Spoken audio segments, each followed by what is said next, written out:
share some slides.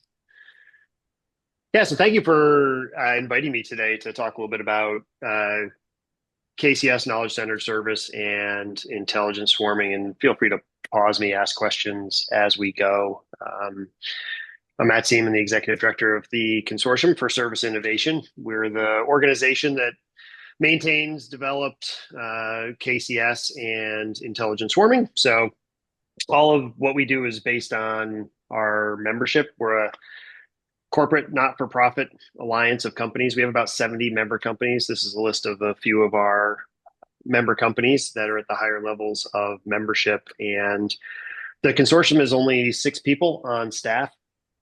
And so when I talk about things like KCS or intelligent swarming or what we're seeing across the industry, it really is based on the interactions we have with these 70 companies and more in our network. So it's really these companies that are doing all the work and are continuing to iterate on the methodologies and models that we use in KCS or intelligent swarming or anything else. Just so you know who I am, my background is in support and services and operations. I started my career on the phone taking calls from a company called PTC on the slide here. I worked there for 23 years. Started on the phones and then, managed technical support organizations and moved into operations roles and was running operations for all customer-facing organizations at PTC when I left to join the consortium and do this as a full-time career. So lots of background in support services, IT service management, all of those types of things is my background. Definitely not as much into IT service management as the support services, professional services side. But in a previous world, it seems like I did become ITIL certified and do all that stuff. So I still have some of the terminology down, but probably not to the extent that a lot of people maybe in this organization or this community do.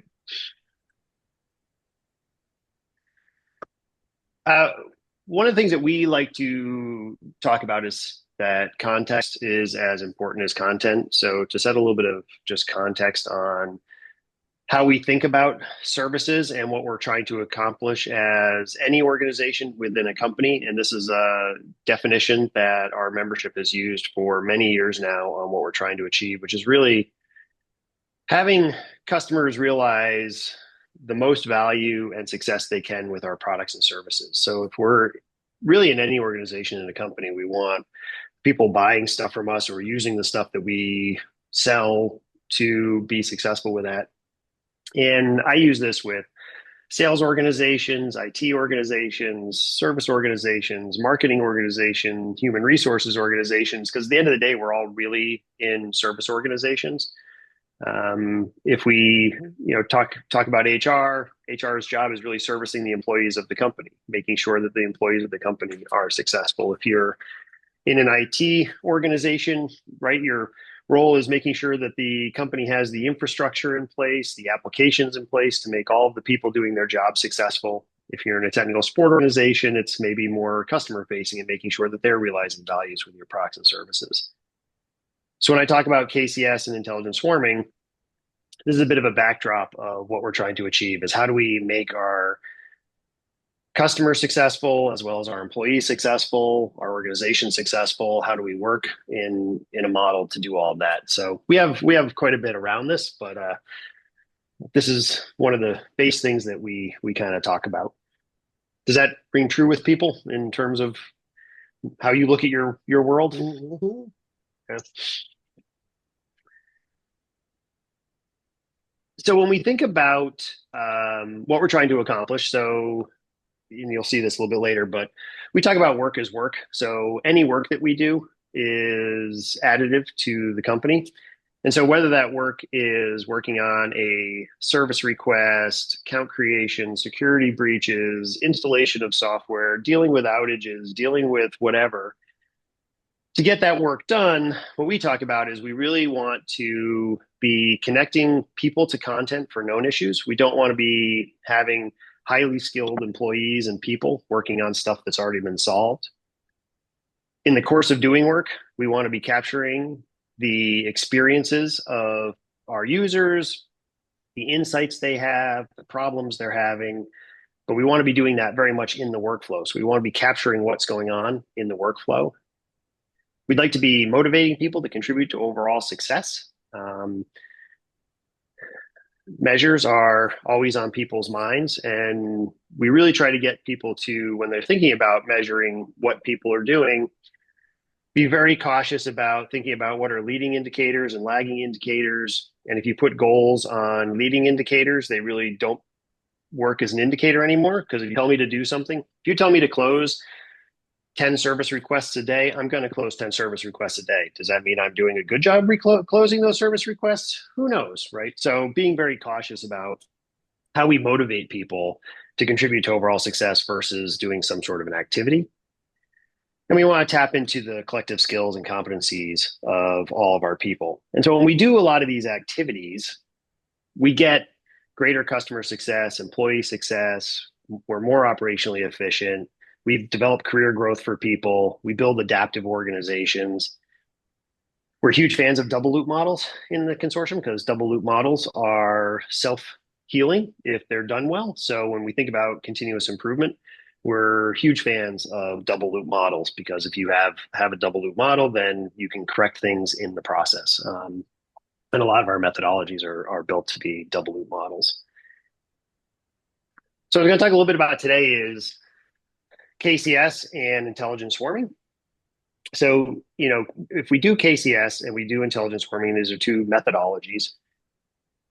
It really helps us do all of the things in the middle of this box and a lot more. But they are two models that are designed to help us manage work, build adaptive organizations, create knowledge, manage knowledge, and do things in the most efficient way possible. And our member companies that implement these things, there are thousands of companies using KCS. Every week I find a new company using KCS that I've never heard of. It's kind of got a life of its own going on out there. Intelligent swarming is still much more of an emergent model. We have companies that are implementing it and having great success with it, but we're still learning a lot about intelligent swarming as it gets put into practice. So I'll talk a little bit about what those two things are. Any questions about this or thoughts? No. Oh, I was actually just thinking, man, I can't wait to hear your take on intelligent swarming. So Yeah. my vote is keep going. I'll go through KCS quick then so we can talk about intelligent swarming. One of the other things that we like to talk about is knowledge as a great enabler. And KCS is a knowledge management methodology. It is by no means the only knowledge management methodology. But when I go talk to companies about knowledge, we really try to get across that knowledge is a really strategic asset to a company. It helps you manage your corporate memory, your intellectual property, and just the massive surge in data that's available. So thinking about knowledge as a strategic asset instead of a piece of content often shifts people's perspectives on the value of knowledge in their organizations. And everybody has rich knowledge in their organizations. It doesn't matter who you are, what your people know is so incredibly valuable to the rest of the company. How do we capture that, keep it relevant, share it, and do all of that in the workflow is really how we should think about our organizations and think about how we're working. And so KCS is a methodology that helps us think through that, especially in a world where you have triggers. So KCS is expanding now across the enterprise into all kinds of new areas. But it really was developed coming out of support and IT service management worlds. So when you're living in a system like a Salesforce or a ServiceNow or a Zendesk or whatever CRM types of tool exists, KCS was really developed coming out of those worlds, although it's maturing and changing rapidly right now. We call it an open source knowledge management methodology because all of the content that we have, the practices guides, all of that stuff is available through Creative Commons licensing. So we make it public for anybody to use. So there's no cost to anybody to leverage all the information we have on KCS. So we kind of consider it an open source management methodology. But it really helps us do all these things in the workflow. And we have over 30 years of operational experience by thousands of people and hundreds of companies that have developed the methodology and continue to develop the methodology. It absolutely works. There is lots of people who come to us and say, oh, well, it didn't really work. And then you start asking questions about why it didn't work or where the stumbling blocks were. And it's because they didn't actually try to implement the methodology, right? They tried to take shortcuts or let's do it light. Let's skip parts that we don't think are important. And then 2 years later, they're wondering why they're on their third iteration. So if you follow the practices guide and the plan, it absolutely works.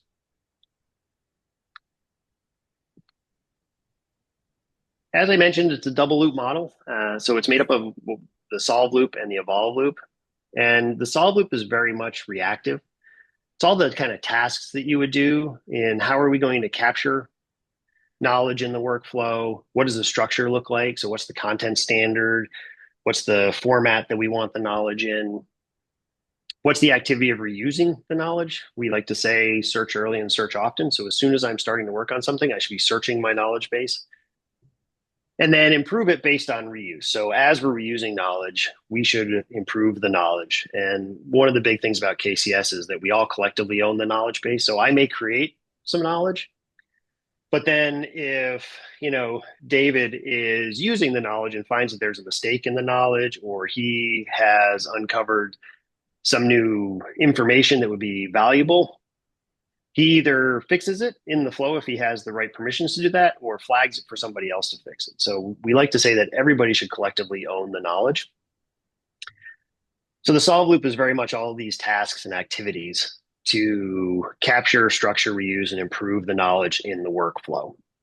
The evolve loop is much more reflective in nature. So it's kind of all those organization level processes on how do we integrate the solve loop into the problem solving process or whatever other processes we have. How are we managing and assessing the solve loop, and the role of leadership and communication, and making sure that we have leadership buy-in, executive sponsors, all the other things that you need in order to make any big change initiative stick. So the evolve loop is very much a reflective part of the process. Another big part of the evolve loop is starting to use and leverage all of the information we're capturing in the solve loop. So as people mature with KCS, we recently had our annual summit, and Rockwell Automation presented on how they are really driving product improvements and changes in their products based on the knowledge that they've captured with KCS by looking at what are the problems customers are running into, what are the repeat problems customers are running into, and then how do we go get our engineering teams to design those problems out of the product. So how do we start to leverage all of this information and knowledge to really drive product improvements and continuous improvement of our company's assets? So we think about kind of KCS in a workflow, right? We're creating content as the byproduct of doing our work, not as something separate. So in order to capture and really be able to document what are the triggers, what are the things that are happening to cause a question or cause a problem, it's hard to do that after the fact. So it's hard to work on something for 3 weeks and then go back and say, oh, let me now write down everything that I should write down about that. If we do it in the workflow, we've captured all of that. Then it's easier to edit, right? So we want to be capturing in the workflow. And then we want to, based on demand and usage, evolve and update and refine content. So in many of the companies that we work with, about 10% of the content they create really gets used 90% of the time. And then there's this long tail of stuff that probably never gets used, but we don't know what's going to be used and we don't create it. So we need to create it. And then based on the reusage of it, we know what's important. It's hard to predict ahead of time what's going to be an important piece of content versus something that's not important. So based on demand and usage, that's why we want to refine and evolve and update our content. This allows us to develop a really robust knowledge base of all of our collective experiences. Sometimes people refer to their knowledge base as an experience base because it's not just questions and answers. It might be diagnostic techniques, policies, procedures, all kinds of different things can go into a knowledge base. So, but we create something that's very robust. And I'll talk a little bit about how it's being used in AI in a minute, because what a lot of companies are finding is when you have a knowledge base that is trusted, everybody knows where the data is coming from, they know what the content is, then they trust the outputs from AI versus, well, we just kind of use the internet to kind of build an AI generative model, and boy, there seems to be a lot of hallucinations in this. Well, you get rid of a lot of those hallucinations if you're using knowledge that is very specific to your product, services, and what you're trying to accomplish. But with this knowledge base, really, what we want to do is start pushing stuff to self-service digital channels. So once something is solved once, we want to push it to a digital channel. So the next time it gets used, somebody can find it easily through self-service, chat bots, whatever digital channels people are using. And again, driving products improvements into our products, applications, and services. And most importantly, we want to start focusing our people on solving new and complex issues and not have our people solving the same problem over and over and over again. We pay people way too much money to solve the same problem that somebody else solved a week ago. We really want people working on new complex issues. So in kind of the new ecosystem with automation, what we're seeing, so if we want our people focused on complex new issues, which really requires human collaboration, problem solving skills, creativity, all the things that humans are really, really strong at.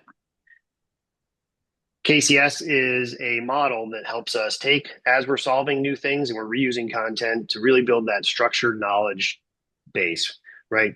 All the data, all the content that we need to power our automation capabilities. And I'm sure that, every meeting you go to, somebody doesn't start talking about AI like me, but it's all people are talking about, right? And we've definitely come out of the hype cycle, though. We're seeing it right put into real world applications and services. But really, this helps us drive all these great automation capabilities. And generative AI is definitely changing that game. It seems like Gen AI was purpose built for support and service types of organizations because we have a lot of content, and Gen AI is fantastic at helping us leverage that content. And we can use those AI capabilities, right, to help us solve problems faster, to help us structure our knowledge base. And a lot of our members are starting to use AI capabilities to do the capture. So instead of having humans do the capture, they're having AI do the capture of content and use AI to do interesting things with our data and our content. But really, what we want to do is use these automation capabilities to start to impact our interaction layer. And it lets us do things like being much more preemptive with predictive analytics, self-healing, huge in self-service with chatbots, virtual agents, smarter search, creating snippets from different content repositories, all these types of things. So when you go on Google and you get that little AI summary at the top, you're starting to see that. So companies like Red Hat and Cisco and others, right, they're starting to create those snippets from their own internal content when you go in and search their knowledge base. So doing some really interesting things there. And then in assisted support, how can we use these automation capabilities to help us connect people to content, do diagnosing faster, resolving issues faster, all of those types of things. So this interaction layer is really starting to shift and change quite a bit across the services landscape based on all of these new automation capabilities. It's been a long road of getting here. I mean, we've always been using technologies and we've always been automating, but the pace of change seems to be accelerating on us. We also want to, though, drive from our interaction layer down into what are the use cases for automation. So we have I don't have the mug on my desk, but we had a member once say that I don't know if you've ever heard of a pumpkin toadlet. It's a frog that jumps but doesn't know how to land. So it jumps and it can't land. It just tumbles when it lands. And so they started using a pumpkin toadlet in their company as a representation for AI because everybody is leaping before they look. They're just implementing AI to implement AI. And so we have a pumpkin toadlet meme that we use whenever we're talking about AI because people are just, you need to do AI. Why aren't we using AI? Well, what would you like to use AI for? Let's use these use cases across our interaction layer to drive those capabilities. And as we're doing this interaction layer, it powers us back into, well, what are the new issues that allow us to update our knowledge base? What are the things that we're doing in our knowledge and data and content? So this is kind of how KCS is starting to fit into this new automation AI-powered ecosystem. And we're seeing a lot of companies double down on KCS to build that structured knowledge base, data, and content to use for automation. Any questions on that? So I was going to start talking about intelligent swarming a little bit now. That's good. Makes sense. So intelligent swarming is about 12 years old, I'd say. And it really started to be developed out of as we started to remove the burden from people on known issues. What does the new landscape look like when we want our people working on really challenging new issues? And what does that look like? And so we talk a lot about tiered sport levels, and I understand why they've been developed. I understand why they're used, but they really are help us build more and more silos within our company instead of remove silos. So they're very linear. They're based on a hierarchy. They limit people's ability to contribute, and it really creates a lot of rework, inefficiency, and frustration for users, customers, and people in this tiered sport model. And I won't go through it all today, but we have a lot of work kind of on what that looks like and why this creates a lot of inefficiency. So intelligent swarming was developed to basically say we want to move from this static, linear, hierarchy-based organization to a very dynamic, fluid, adaptive, network-based organization. And so the core or the principles of intelligent swarming, really what we're trying to accomplish is aligning people to work to solve problems the most efficient way we can. So we want to get the right people on the right work as fast as we can. We want to get the right people to the right people as fast as we can. And we want to inspire people to contribute to overall success. We're huge fans of Daniel Pink and his book on the surprising truth of what drives motivation with autonomy, purpose. Intelligence swarming really taps into autonomy and purpose and getting people to contribute to overall success and removing a lot of the things that we put in place today that stop people from growing, stop people from trying to contribute to overall success. There's a lot of bodies of work about how unmotivated people are in their roles and jobs because of the measures we put on them, the processes we put on, et cetera, et cetera. So intelligence swarming helps us address a lot of these concerns and considerations. So the core concepts of intelligent swarming. So one team, our organizations function as a single team with diverse skills. You can have somebody working in your organization who's been there for 20 years, who has really high skills, knows a lot, and you can hire somebody right out of college today that has low skills. But I guarantee the person coming out of college today has a skill that the person that's been working for 20 years doesn't have. So how do we tap into all of those diverse skills and competencies of all the people across our organization instead of putting them into these buckets where you're new, which means that the only thing you can do is X and Y, and you've been here forever, so you can do X, Y, and Z. Well, that model doesn't really work in our current environment and the current world that we're living in. So we want to think about our organizations as a single team with diverse skills. I mentioned this earlier, but work is work. Cisco kind of coined this term. So a case, a service request is a tracking number. It's not a measure of work. So work is work. Anything that I do in my day that helps contribute to the overall success of the company is work, and we want to account for that work. Relevant connections, we want to get work to the best person to solve it on first touch. So when we think about the tiered sport model, this is often where we get a lot of pushback when we first start talking to people about it, because the people who've been around for a long time and maybe you're, experts or tier 3 or tier 2 type people, they think you're trying to turn them back into a tier 1 person. That's not what intelligence swarming is trying to do. Intelligence swarming is trying to say, why should we make a customer go through tier 1, suffer for a week, trying to figure out what's going on, then get moved to another person who starts reworking it, and it's going to get to you anyway. If we know a lot about the customer, we know a lot about their problem, and we know you're the best person to solve it, why wouldn't we want to connect the two of you as fast as we possibly can instead of going through all these iterations? So we want to get work to the best person to solve it on first touch. And the majority of issues don't actually go through intelligence swarming. The majority of issues still get solved the way they get solved today. So it's somewhere around 20 to 30% of issues typically have more than one person work on it. More than one person working on it may be, I reached out to Stacy because I just needed her to give me a piece of information. I don't need her working the whole thing with me. I just need a little piece of information. So we want to make relevant connections, making it super easy to ask for help, super easy to offer help. Shifting the role of managers to really being facilitators and coaches, not thinking of themselves as judges and owners of a team. So we really want managers to remove the roadblocks from people doing their job, not judge them about what they're doing in their job, but have them really be, empowered to do their job. And we want to recognize this contribution by the entire team. So intelligent swarming has three practices. We call them connect, collaborate, recognize. Connect is where the most efficiency gain can actually be found. And this is where we want to make work visible to the best resource to solve it on first touch. In an intelligence swarming model, we don't actually assign work to people. We make work relevant. People select work to work on. In order to do that efficiently, we want to have a common classification model of our people and work. So we want to understand what our people know and we want to understand the work. And if we understand those two things, we can make connections very efficiently.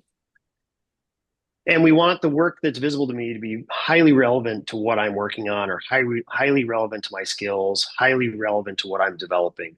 So these are in Connect, we design a system that does these things.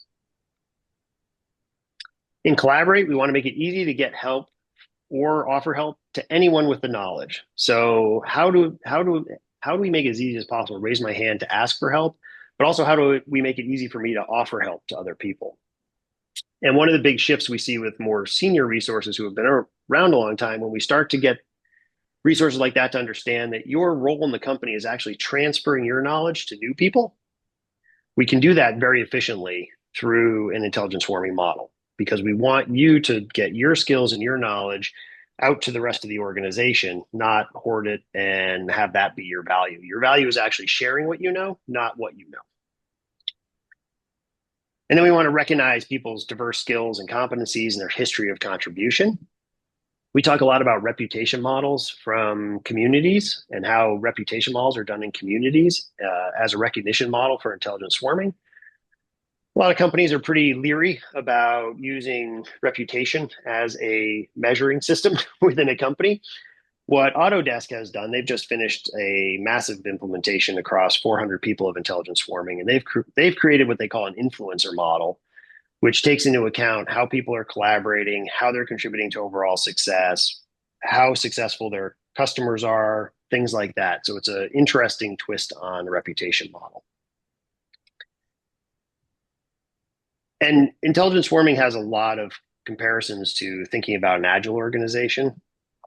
And a lot of the pushback we get on intelligent swarming is this idea that people think it's like a free for all on how we get work done. It's not, it's very structured. But the concept is that if we give people a clear understanding of their responsibilities and what we're expecting from them to contribute to overall success, and we give them the responsibility and authority to achieve that, they're going to do it. They're going to take the work. They're going to get work done. People don't come into work to do a bad job. We want to build the environment around them to allow them to do a good job. And that's what intelligent swarming really helps us do. You can do KCS first, you can do intelligent swarming first, but there's a natural progression from we want to move a lot of known work out of the system before we really start to go to a intelligent swarming model. Otherwise, you end up with your collaboration groups solving a lot of known problems over and over again, as opposed to people using search tools and things like that. So there is a bit of a natural progression in how companies are approaching this, but both of them are ongoing ways of doing work. It's not a project where we implement it and then we stop thinking about it. This becomes the way we work, becomes the way we organize our groups. So like I said, there's lots of available resources, and I'm happy to come talk to anybody about these things. But KCS resources, intelligent swarming resources on our website and in our library. And all of this is, well, the training is, there's a charge for the training, but the KCS principles, the practices guide, adoption guide, the measurements, case studies, all of that is available through the Creative Commons licensing. So you can use it within your companies, you just can't resell it. And same for intelligent swarming. They're all available on library.serviceinnovation.org for people to use, read, and go through. Yeah, now it's kind of what I had for today. Good stuff. I don't know if you're paying attention to the chat, but it is blowing up. Well, I'll read a couple questions out of the chat real quick so that we can get those answers. Just a reminder to everyone here, please use the raise your hand function so that we can get everyone's questions addressed. This is a question from Simone, who's she's only chatting, so but she'll hear your answer. How can KCS and intelligent swarming serve as a defense against the poisoned extrapolation of AI hallucination? Uh,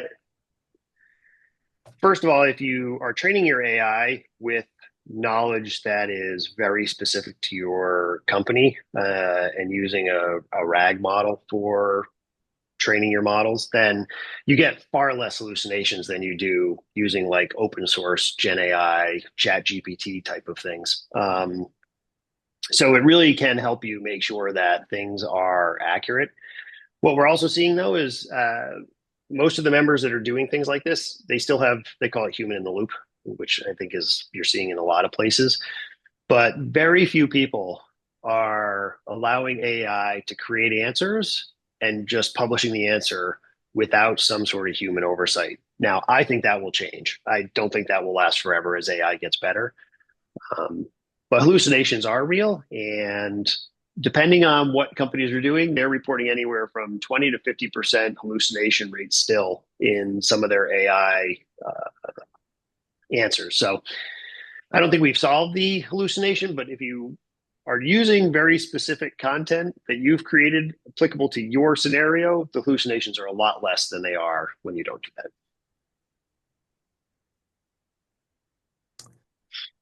Lisa is requesting that you pull your slides back up and show the tiers versus the IS loop on the right. It's probably the fifth slide from the end, Matt. I just want to grab a screenshot of that. I thought it was great. Oh, I'll send you these slides. You can have these slides. These are all, yeah. Oh, I'll okay. share these with everybody. Love that. We're all about transparency. There's a fight going on in chat around tiers. I'll let you guys handle that. You guys can handle that. Handle that I've on had, your own, Simon and I've had many Adrian. fights. I've had many fights about tears. I think, but I think both. I think everyone can see why the both work, right? Like there are situations where you need to go through tiers, especially like I think external customer support. When it's B2C companies, you need to go through those tiers because there's an efficiency um, level that you need to reach. And Adrian, I know that you see a lot of large companies, so you're definitely biased on your stance there. And Simon, you and I, we love small and medium-sized companies, so we're both biased and think that tiers are bullshit. Yeah, well, I'm always focused on internal. So I'm never an MSP. I'm never thinking about external. Yeah. External, yes, you have to have some guide rails and channels of how customers can interact with you. You can't just have them calling the CEO of the company, of the MSP, every time they need help. So yes, you have to have some structure. I'm thinking much more internal. I've been internal my whole life, so that's how I think of it. Right. Yeah. Yeah. And I think and you have to go deep into intelligence swarming with all these nuances. But one of the things that intelligence swarming isn't great for every environment. If you're an incredibly high volume, low complexity environment where a very small percent of your issues ever need to get kind of escalated, then tiers absolutely, right? If you're in a medium to high complexity environment, you don't need tiers. I don't care what organization you're in because you design your classification and your visibility engines and stuff very intelligently to get the right work to the right people, which humans do today. Tier one is a visibility engine in a lot of ways, where they do a bunch of work to figure out who should take the work. So, but I can go on Yeah, about that forever. there's a cool. I love what Simone put in chat. There's a cool idea. Instead of having tiers be just levels that you go through, instead the different groups could be focused on what their outcomes are: triage, engage, physical deep source. I think like when I think about tier 0 and tier 1, it's really about owning that relationship, connecting with the emotions of the person. Like of course we can solve things technically and technically we should have solved them before we even gave them to someone that shouldn't have technical problems, but the reality is that it's emotional.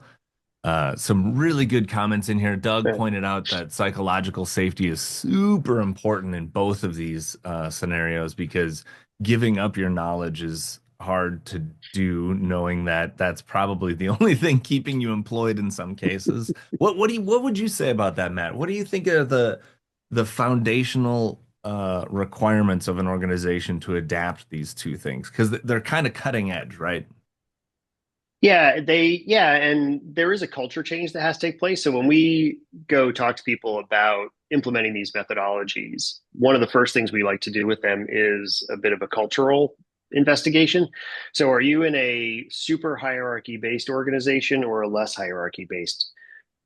In any type of service role, people are already collaborating. I mean, they're already sharing information behind the scenes. They're going to find the path of least resistance. A lot of what these models do is let's just make it easier to do what they're already doing and make that how they do their work instead of having them do it behind the scenes, right? I'm sure in none of your companies you've ever had people standing up kind of, oh, we just found some new free Slack type workspace that a bunch of us have started to use behind the scenes, or there's email groups going on behind the scenes, right? All of those things take place. Well, how do we make that how we work instead of it being people going off and doing it rogue because they're just trying to find the path of least resistance to get their work done? So how do we make that how they do the job? And I would say also that as people mature in these methodologies, the most senior people, they often like to move into new areas too. We were doing before Poly got bought by HP. We were doing a lot of work with them, and one of the things they did was a survey, and their most senior people felt like they had been pigeonholed where they could only work on certain things because they had so much history and knowledge. They wanted to be working on the new technology and the new fun stuff going on, but they never got the opportunity. So they started using intelligent swarming as a way to say, hey, if you want to go start monitoring these channels, absolutely. Like now, let's go do your training over here and move you in new directions. So people will adapt and adjust, but you have to change the recognition model and the measures on them. Otherwise, they won't. We often talk about the frozen middle. The people doing the work love these models, and executives love these models. It's kind of that second level management. And usually they don't like it because we don't actually change the measurements of what they're being held accountable for. So thinking about all those levels of recognition, how we measure people across these are critical to change people's mentalities around these. Oh, I love that. That's things. such a good point. You almost need to change job descriptions. You almost need to change their role to say like, look, you're going to admin this system. You're going to build the best freaking network you possibly can. You're going to manage these cloud services. Awesome. And then 30% of your job is training other people how to do it, creating knowledge around those things. Being the go-to contact point, if that's not already in their job description, you're behind the times. Matt, such a great topic. We do need to take a short break here to take a screenshot because each week we try to share who showed up to this event and show like, hey, there's like 20 people here that are really geeking out about service management topics, so we should come and join us. And so we'll take a shot right now. If you want to come off video, feel free. If you don't want to, also feel free.